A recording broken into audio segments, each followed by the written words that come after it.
Okay, guys, we're going to talk about DIC or Disseminated Intravascular Coagulation.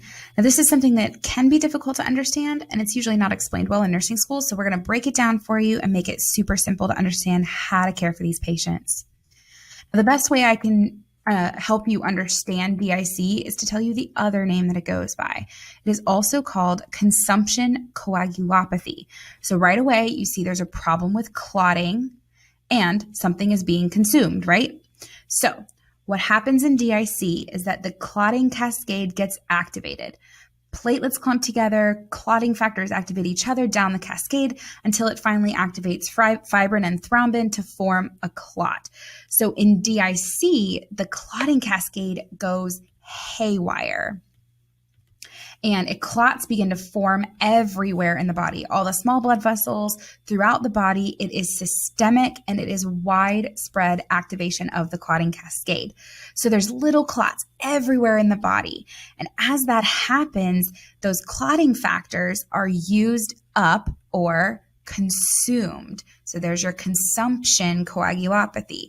So we use up all our clotting factors. And once we've done that, we are no longer able to form a clot. And the patient begins to bleed profusely and they have massive hemorrhage. Guys, they will literally bleed out of every orifice in their body, like every orifice, eyes, ears, nose, urine, bowels, anywhere you stuck them, everywhere.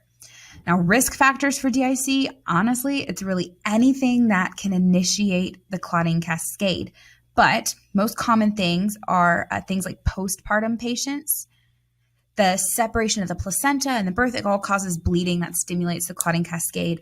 Other things like sepsis or septic shock can also stimulate this response, as well as any kind of surgery or a traumatic injury can also cause DIC to be instigated in a patient.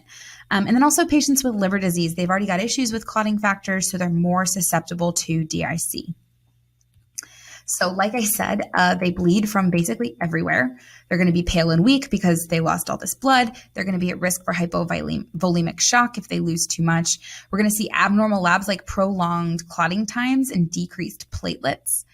They may be short of breath, have chest pain, be anxious and restless, might even be confused because of either the loss of blood or because of clots. They might be throwing mini clots up to the brain. They could be having mini strokes and be really confused.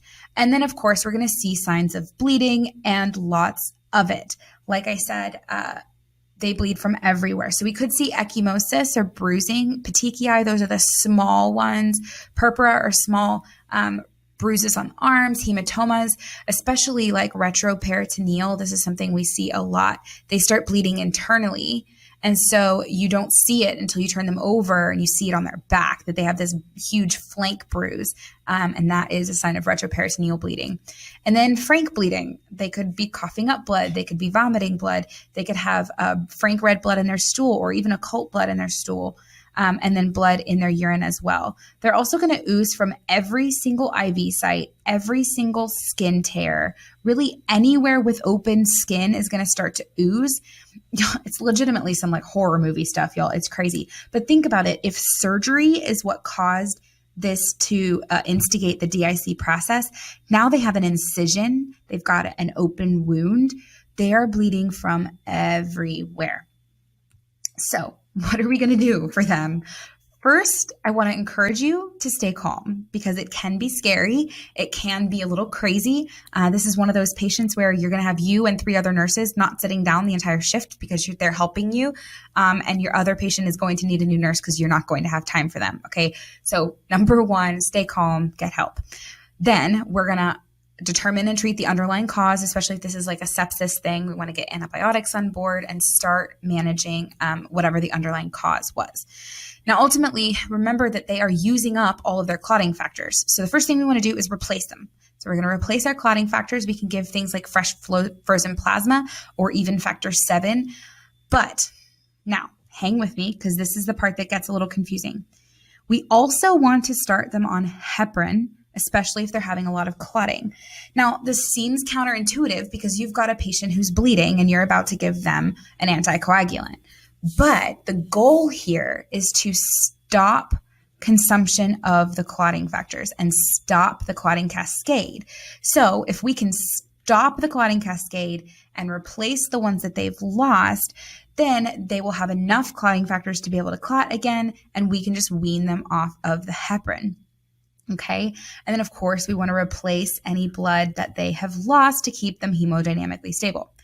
Now, from a nursing perspective, we want to monitor for bleeding. We want to monitor our intake and output so we know if they need fluids, monitor those hemodynamics because we know they're at risk for shock, and initiate bleeding precautions.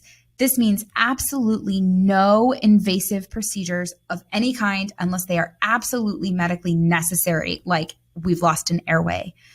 No peripheral IVs, no venipuncture, no NG tubes, no Foleys, especially no central lines, no arterial lines. That's a huge one. None of that until the DIC is under control. Now, use your nursing judgment here, guys. If they don't have sufficient IV access for blood transfusions, they need a 20 gauge or larger. If they don't have enough access for fluids, of course, we want to make sure we get access. But if your current lines are working, use them. Do not add more. No invasive procedures until the DIC is under control. So this is probably pretty obvious, but our priority nursing concepts for a patient with DIC are clotting and perfusion. We want to replace their clotting factors and stop the clotting cascade so that we can stop the entire process. And of course, we want to keep them hemodynamically stable while we sort out the cause. I encourage you to go back and listen to this video again to understand why we do both. Why do we give clotting factors and give heparin? We want to stop the clotting process, replace the clotting factors, and then we can wean them off of the heparin. Make sure you check out the nursing care plan as well, and that will help you to see the big picture for these patients.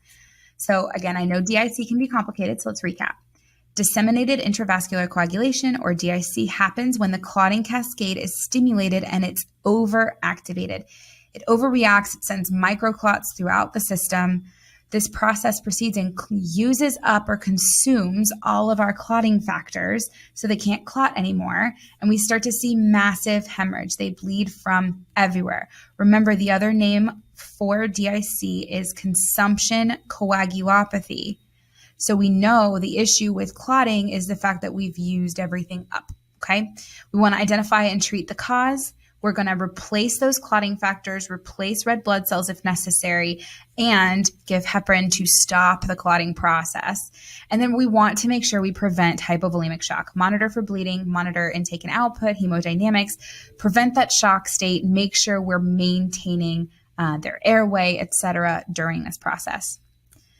Okay, guys, so those are the basics of DIC, or disseminated intravascular coagulation, otherwise known as consumption coagulopathy. I hope we made it simple to understand. Go back and watch this video if you need to. Use the DIC patho chart and all of the other resources attached to this lesson to help you understand this. Okay, guys, go out and be your best selves today. And as always, happy nursing.